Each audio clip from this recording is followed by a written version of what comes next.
Prezados confrades de Aracaju, companheiros de batalha e das lutas pessoais e superações íntimas, confrades do Prozebem, que ostenta o nome do nordestino e cearense Bezerra de Menezes. Essa casa que tanto fez e faz em nome da doutrina espírita e a favor de socorro aos mais necessitados.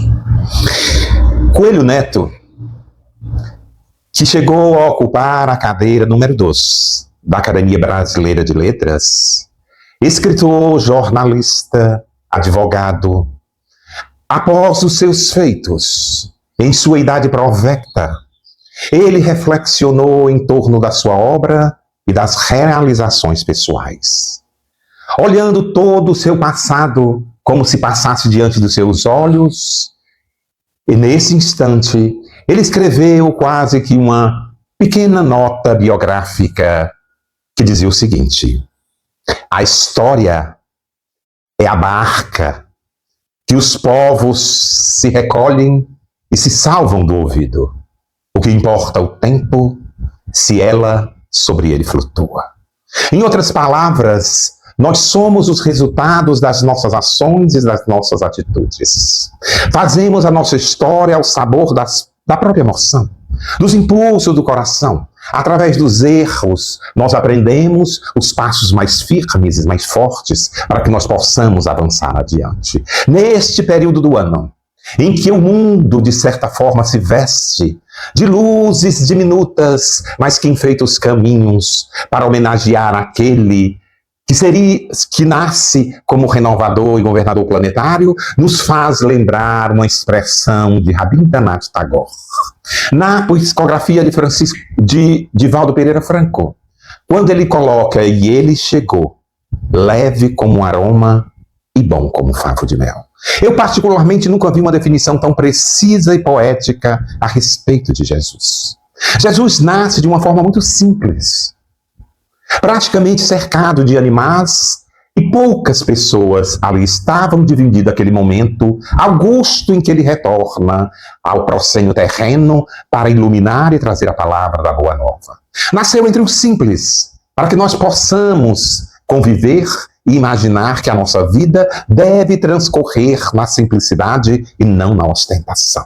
Devemos ter mais alegria no peito do que atitudes externas, frias e sem nenhuma conotação. Devemos ser sinceros com nós mesmos. Amar melhor os animais, amar as pessoas, amar a natureza, amar a vida. Isso é um objetivo que Jesus nos colocou. Assim, aliás, há uma expressão no Evangelho que eu gosto muito, que ele é como se fosse uma missão, a sua missão, a tradução, assim, uma sintetização da sua missão. Ele diz: eu vim para que tenhas vida e vida em abundância. Ou seja, nós não nascemos para a morte, nós nascemos para viver. E para viver é necessário lapidar-se, é necessário enfrentar as dificuldades, é necessário sofrer. Mas um sofrimento benéfico, um sofrimento ao gosto. Em outras palavras, há um outro conotativo, já que estamos falando de Jesus de Nazaré, o Nazareno, o Galileu, aquele que renovou e dividiu a história entre o antes e o depois. Nenhum outro rei passou pela história da humanidade e marcou tão profundamente a humanidade que dividiu a própria história. E hoje a história é contada se antes de Jesus de Nazaré ou depois de Jesus de Nazaré. Para você sentir a profundidade de que o simples nome de Jesus possui bastante força. Mas há uma coisa que Jesus sempre disse e que me causa profundamente impacto. E é uma atitude que o Prozebem tem muito divulgado: a paz. Jesus, quando retornou após a crucificação, em sua primeira aparição para os apóstolos, que estavam de certa forma acovardados, tremiam, assustados diante das perseguições aos cristãos, estavam num tabernáculo diante de uma porta de madeira, forte, talhada, com precisão. Enquanto oravam, uma luz pequena rasgou-se à semelhança de uma cruz, e essa cruz luminífera apareceu Jesus. Interessante que suas primeiras palavras em retorno aos companheiros de labuta foi: a paz seja convosco. Ele não disse outra coisa. Ele poderia ter dito, Deus vos abençoe.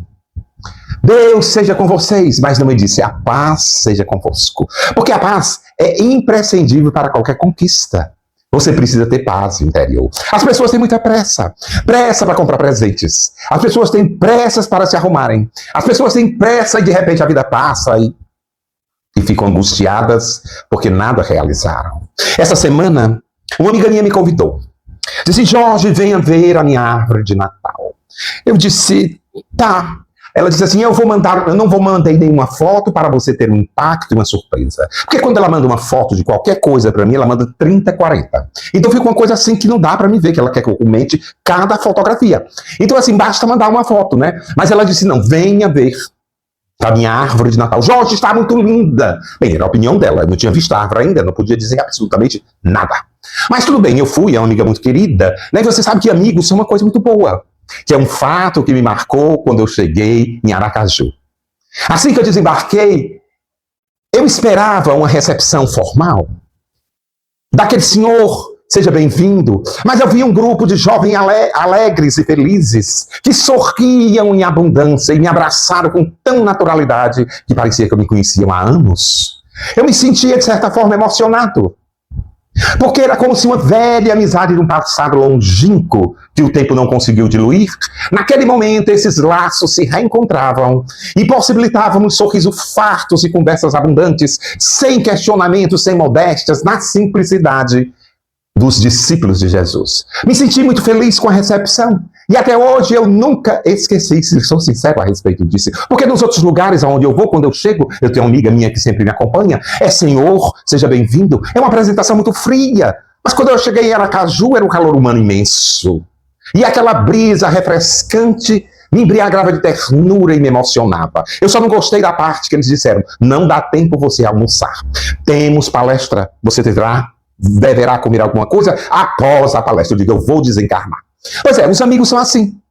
Então essa minha amiga me convidou para ver sua árvore de Natal. Quando eu cheguei, fui anunciado na portaria, subi. O seu apartamento é um apartamento diminuto, de pequena estrutura, com pé direito de aproximadamente 2,5 metros. Quando eu entrei, eu tomei logo na porta um impacto. Uma guirlanda imensa, que quase tomava a porta toda. Era desproporcional. Eu colocaria uma menor. Mas na hora que eu toquei a campainha, tocou um hino de Natal. E ela só abriu a porta depois que terminou o hino. Eu fiquei ali em pé, quase 60 segundos, ouvindo aquela melodia, que já estava cansado. Mas tudo bem, passou. Quando entrei, eu disse logo, eu quero ir ao lavabo.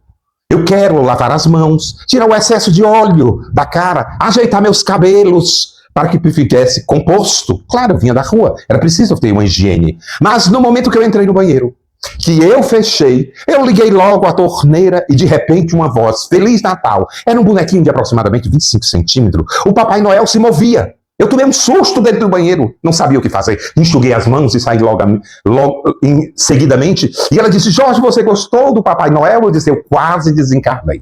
Se fosse no escuro, eu não saberia o que fazer. Mas, muito obrigado. Aí ela disse, veja minha árvore de Natal. Eu olhei, a árvore era maior do que eu. Eu tenho aproximadamente quase 1,90 m. Ela disse, Jorge, eu só não gostei do detalhe.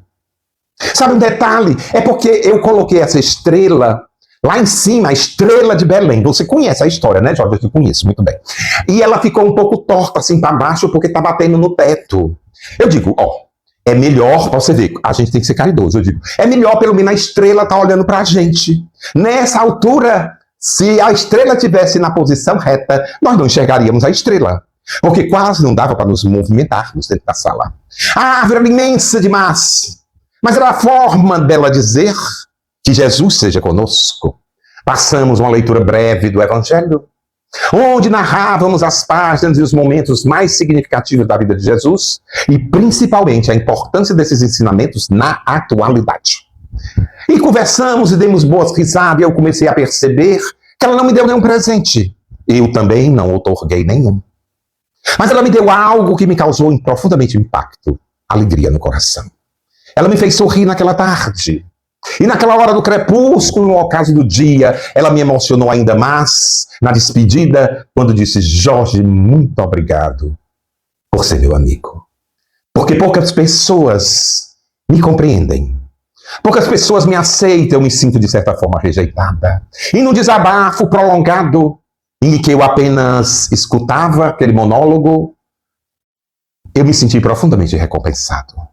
Ou seja, é Natal. Estamos em clima de Natal. Muitas das vezes nos preocupamos em comprar um presente, mas um fulano presente para fulano. Ai, meu Deus, tem que ser um presente muito chique, né? Porque fulano é chique, só vive muito bem arrumado, o perfume dele é sempre maravilhoso. E às vezes ele não precisa de muita coisa, ele só precisa de um abraço e de um pouco de atenção. Ou seja, a gente leva tempo gastando, quando aquilo que é mais essencial à vida, a gente é de graça. Um aperto de mão, um abraço. Por exemplo, esse período das festas, das boas festas, tanto com que se refere ao Natal, ao ano que se inicia, é um momento que me traz profunda reflexão.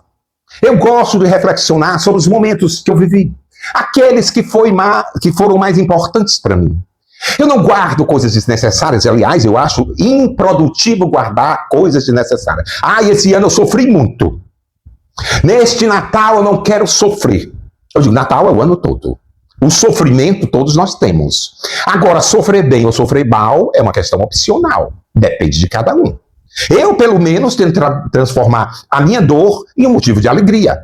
Eu rio até dos acontecimentos que acontecem comigo mesmo e que são constrangedores, porque eles estão ali para me ensinar. E os poucos que convivem comigo sabem, aqueles mais íntimos, quando eu estou triste. Mas sabem também que eu vou superar e ficam ao meu lado me aguentando até aquilo passar. Então é mais ou menos isso que é a vida. Então dê-se, porque você diz assim, eu vou doar-me. O Espiritismo tem o seu caráter essencial. Assim, eu sou apaixonado pela doutrina dos Espíritos. Eu acho que já deu para vocês perceberem. Assim, eu amo o Espiritismo pela forma com que ele coloca verdades que eu nunca houvera escutado na minha vida. Eu ouvi aquelas parábolas, mas eu não entendia. Agora eu não tenho desculpa para dizer que não entendo. É tão claro a doutrina espírita em sua terceira e luminífera explanação, que fica difícil você dizer assim, Senhor, quando desencarnar, você não tem como chegar lá no plano espiritual e dizer, eu não sabia, eu não entendi, porque meu filho está tão claro no livro dos Espíritos. Porque o caráter essencial da doutrina espírita é bem simples. O que é o caráter? Consciência, libertação das consciências.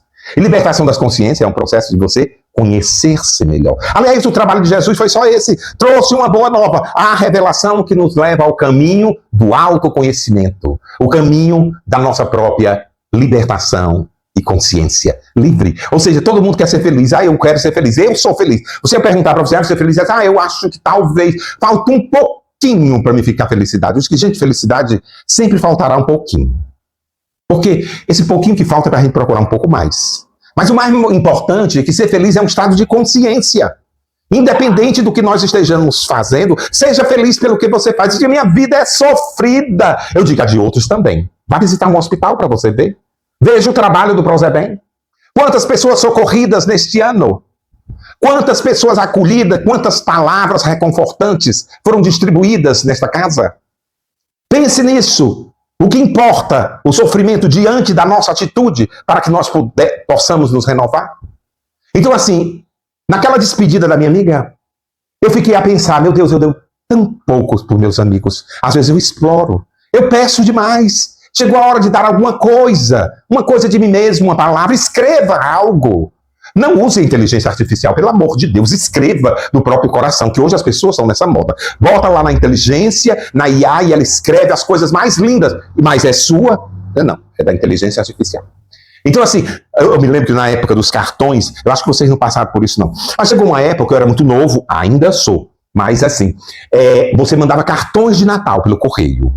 Quando chegava, você ia ver. Então, eram aquelas frases já prontas. Hoje não mudou muita coisa. Passou para o WhatsApp, aquela frase já pronta. Ou seja, não repita. Escreva algo seu. Ou mande aquela foto, mas mande com um comentário seu. Obrigado por este ano você ter sido tão importante na minha vida. Não precisa escrever corretamente, não. O bom do WhatsApp é escreva como você quiser. Sem ponto, sem vírgula, sem caixa alta, caixa baixa, como você quiser. Mas escreva. Porque aí você diz alguma coisa de você. É assim que a gente começa a crescer, a mudar, a melhorar, a aprender. Que ser feliz é uma atitude de servir. É uma atitude de você doar-se a cada momento. No Espiritismo, Lembra-nos, Bezerra de Menezes, da necessidade premente da confiança irrestrita ao Senhor da vida e da necessidade de fidelidade para conosco. É preciso que você se remodele se você quiser um ano novo. Bezerra de Menezes, o cearense nascido no Riacho do Sangue, hoje Jaguaretama, e que cruzou o Brasil com destino ao Rio de Janeiro, a cidade da época mais promissora do país, e tornou-se um cidadão mundial, levando uma mensagem de consolo e de fraternidade a todos os seus irmãos. Ele não é somente o médico dos pobres, mas também o Kardec brasileiro, porque ensinou a codificação em tempos muito intensos de transição. Não se acovardou em fazer o bem quando todos praticavam atitudes nefastas. Ou seja, porque todo mundo está fazendo, eu tenho que fazer. De jeito algum. Porque o que os outros estão fazendo pode ser certo. Não, mas que todo mundo está fazendo passa a ser certo. Não, o errado é sempre errado. Então não faça. Mas olha, eu não tenho culpa, fulano deixou aqui, eu não sei de quem era, eu levei para casa. Eu digo, não, não é meu. Eu não levo. Eu quero só aquilo que me pertence. Aliás, eu não quero nem muita coisa, não, porque eu não vou levar muita coisa. Eu não sei por que a gente recolhe tanta coisa. Eu estou fazendo a minha faxinazinha básica de final do ano. Porque eu não sei, pobre adora guardar coisas que não servem para nada. É aquela caixinha de presente que você recebeu, que você diz, um dia eu vou usar. Nunca usa. E você vai acumulando, quando você der fé, o seu guarda-roupa está quase que um depósito. É saco. É papel de presente. É lata velha. A mamãe, eu tive na mamãe recentemente, eu digo, mulher, pelo amor de Deus, o que é isso? Era tanta lata de margarina guardada que dava para abastecer uma população inteira. Eu digo, mamãe, nós vamos ter que dar fim a isso. A mania de guardar coisas para quê? Se nós vamos deixar. Você já pensou nisso? É interessante que nós vamos deixar, por que você vai se apegar? Eu me lembro de uma expressão de Emmanuel, guia espiritual de Francisco Cândido Xavier, que ele disse o seguinte, você não tem o que possui, você tem aquilo que dá. Eu fiquei por muito tempo sem entender.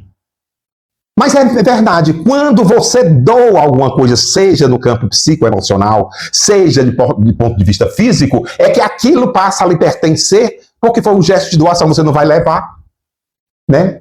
Me diga que você vai levar alguma coisa. Nada, querida. Você só leva a sua experiência e seu conhecimento. É como diz Coralina, que eu acho muito bonita, que ela, aliás, na sua simplicidade, aqueles seus olhos infinitamente azuis, ela, uma mulher já numa idade provecta, ela diz assim, daqui para frente, só o que couber na bolsa e no coração. Exatamente isso. Fiz a limpeza, doei aquela blusa que eu guardava há muito tempo e que não tinha possibilidade nenhuma de caber em mim. Mas você guarda porque você diz assim, olha, quando eu emagrecer, eu vou voltar a usá-la. Você não vai. Dê mesmo logo. Dê logo. Para que aquela blusa acumulada ali? Tire uma peça de roupa que você já não usa mais, que está esquecida. Embrulhe, doe para alguém que precise. Há tantas pessoas necessitadas no mundo. A comida, se sobrou alguma coisa, coloque numa marmita. Dê a alguém que esteja na rua mais precisado do que você. Às vezes é seu próprio vizinho que passa necessidade e você não vê, ou ignora, ou não sabe, ou não quer saber. Ou seja, há tanta forma de você estender o bem. Além das fronteiras da sua realidade, a sua realidade feliz. E por que você não faz isso? Isso é uma forma de comemorar o Natal. O Natal não é só uma ceia de confraternização da família, que, aliás, eu até vou com muita cautela às recepções familiares. Principalmente quando você passa muito tempo sem ver alguém da família. Um ano sem ver fulano. A primeira coisa que você olha é se fulano está mais velho, está mais gordo, está mais magro, ou se ele está careca. Então, assim, eu tomo muito cuidado quando vou à festa de família. Eu chego primeiro, que é para ninguém falar mal de mim. E saio por último para saber se eles vão falar de mim. Então, assim, fica a dica. Ou seja, porque você olha logo e diz, valha, fulano engordou muito. O que foi que ele fez este ano? Aí você chega lá, muito cortês, oh, que bom que você veio para a ceia de Natal, você tá ótimo. A pessoa mentiu. Isso assim, não adianta, porque a vibração passa, gente. Você tem que entender que nós vibramos. Nós emitimos ondas de afeto, de carinho, ou mesmo de rancor. Então, quando você estiver com alguém, seja o mais sincero possível. É Natal, mas Natal é todo dia. Então, quer dizer que sejamos sinceros todo dia. O Francisco Cândido Xavier, a maior antena paranormal do século XX, na expressão de Divaldo Pereira Franco, que conviveu com ele em intensas trocas e atividades medianímicas, na década de 80 escreveu uma obra que me chamou muita atenção, Os Dois Maiores Amores. Essa obra, hoje esgotada, ela foi lançada numa encadernação luxuosa e um papel acetinado, e trata exclusivamente dos dois maiores amores. É poesias, um conjunto de poesias e prosas por diversos autores. Na psicografia luminífera de Francisco Cândido Xavier, os dois maiores amores é Jesus, o amor de Jesus, e o amor de mãe. Esse livro traz a introdução de Emmanuel, mas entre as muitas psicografias, há uma que me chamou a atenção profundamente. É de Francisca Clotilde, natural, cearense natural, da cidade de Tauá, no interior do Inhamuns, praticamente no sertão central, onde o calor é mais extremo e a água escassa. Nasce Francisca Clotilde e, posteriormente, na década de 80, ela passa a psicografar através de Francisco Xavier. E ela tem uma poesia que me encanta muito o coração. Ela diz o seguinte: Natal, estrelas ao alto, são pontos de luz e arminho. Caminhando esfarrapado, tropeça o pobre Joãozinho. 10 anos de idade apenas, rolando ao calçado roto. Tem febre, não sabe o rumo para o descanso no esgoto. Hosana, Jesus nasceu, cantam vozes cristalinas, guirlandas pendem no ar, brilham bolas nas vitrines. Muitos carros vão passando, muita gente vai e vem. No entanto, ele vai só, sem atenção de ninguém. Sente frio, sede, fome, vê-se tonto em tanta luz. Um grupo passa exaltando, louvado seja Jesus. Por fim, alcança uma casa, bate a porta e pede pão. Alguém agride, cai fora, tão pequenino e ladrão. Arrasta-se amedrontado, prossegue gemendo em vão. Até que, desanimado, Joãozinho tomba no chão. Agora sente-se em paz, repousa e pensa por quê. Caiu num recanto escuro, quem passa não mais o vê. Natal vibrando, não mais a casa de antigamente. Quem viria vê-lo? Quem lhe daria um presente? Nisso um moço de olhar brando apareceu e disse-lhe: João, escuta, que faz você aí deitado no chão? Ah, Senhor, o Natal é hoje eu. Eu choro sentindo a falta da minha mãe que morreu. Sentou-se o recém-chegado e, ao retirá-lo do pó, acrescentou com bondade: mas você não está só. O que espera hoje? Indagou a voz serena e invulgar. Um companheiro, um cãozinho, um carro para brincar? Deseja uma pipa grande ou quer um lindo balão? Estimaria outra coisa? O que quer você? Fale, João. O menino respondeu, de olhar triste e fatigado: Ah, senhor, eu só queria ter minha mãe ao meu lado. Falou o recém-chegado, de expressão mais doce e bela: Mas vou levá-lo, Joãozinho, a fim de viver com ela. João abriu os braços, magros braços seminus: Mas o senhor quem é mesmo? E o moço disse: Jesus. Naquela nesga de rua, esquecida e esburacada, brilhava um clarão divino no escuro da madrugada. Viu-se João num colo amigo, tudo paz em derredor. A terra parecia distante, o céu parecia maior, as vozes do firmamento soavam plenas de amor. Hosana, Jesus nasceu, louvado seja o Senhor. No coração do menino, da tristeza nada mais resta. Sobre o fulgor da esperança, tudo alegria de festa.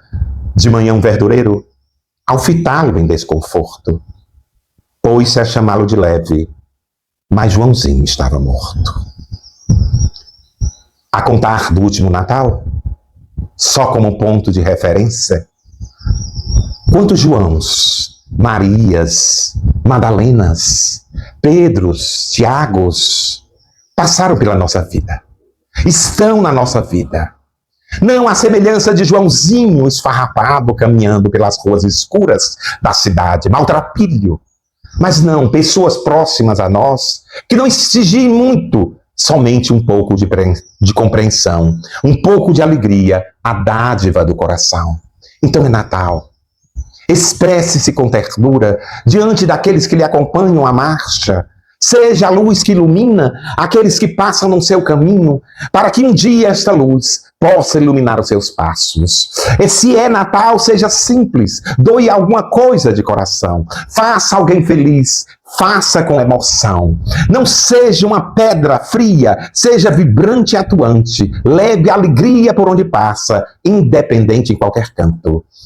Nesse contexto, eu me lembrei do escritor Érico Veríssimo, do seu livro inesquecível, Olhai os Lírios do Campo. Ele faz uma reflexão muito profunda.